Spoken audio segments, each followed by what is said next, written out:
The gnat sound through the TV and the visuals of a rocking Citi Field and the Mets players acknowledging it almost every game after every home game. It has been a sight to see so far, Joe, compared to last year. It's a double-edged sword a bit, Connor. I'll be going to Wednesday's day game against Philly, day before the NFL draft, which I know is your Christmas, and it's something that I'm very into as well. But Wednesday, I'll be at that game. I'll be honest, when I see these packed concourses, I'm like, ish. I don't want anything to do. I get the same way sometimes. I don't want anything to do with the packed concourses. But if I'm watching, especially on TV, the environment has been so loud, and every year it always feels like there's excuses made in a way where it's like, it's April, so it's cold, people don't want to go, or they didn't get off to the hottest start, so people don't want to go. This is a perfect marriage of they signed a guy like Juan Soto, which got more season tickets, got more individual tickets bought, and they just happen to be winning a bunch of baseball games, so fans want to show up. And there is nothing. There's nothing like Citi Field. When the Mets are a winning, successful team, they are a genuine home field advantage in a sport that's not like football. It's not like basketball. It's not like hockey.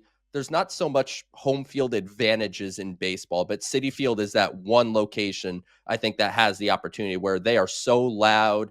They do, all the different things when opposing teams are bringing relievers in. They shut the lights down. They do that siren type of noise that kind of throw them off a little bit. It's a true home field advantage, and I love seeing that the players are just fully embracing and shouting it out every single day. Well, I think it's the way they built their team. They have a lot of players that feed off of the adrenaline of a crowd. I think Pete Alonso is that way and has always been that way. Lindor is obviously the pinnacle example of that.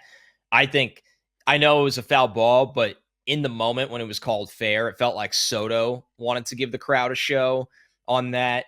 That's just the kind of team they've really built. Diaz has always been like that. Diaz is a totally different guy when he comes into Jesse Winker. Jesse Winker's who hit a home run in Monday's game. Jesse Winker has had some really great years early in his career. He was a little lost for a year or two, and he has fit in with the Mets and the Mets fan base and the Mets culture quite perfectly, honestly. And I think the crowd plays into that as well. And you're right, Joe. I remember, the first time I went to playoff games in Citi Field. I remember 2015. I went to at least one game against the Dodgers, went to a World Series game.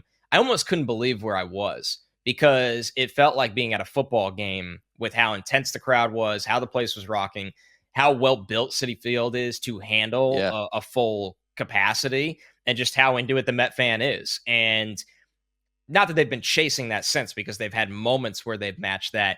But I can't remember a time, Joe, during this early in the season where it's felt like that. That's what's different to me as I'm looking at this and going, man, I've been to plenty of Met playoff games at Citi Field. This crowd in April right now looks exactly like those playoff crowds on weeknights. That's what's crazy to me is it's weeknights they're showing out.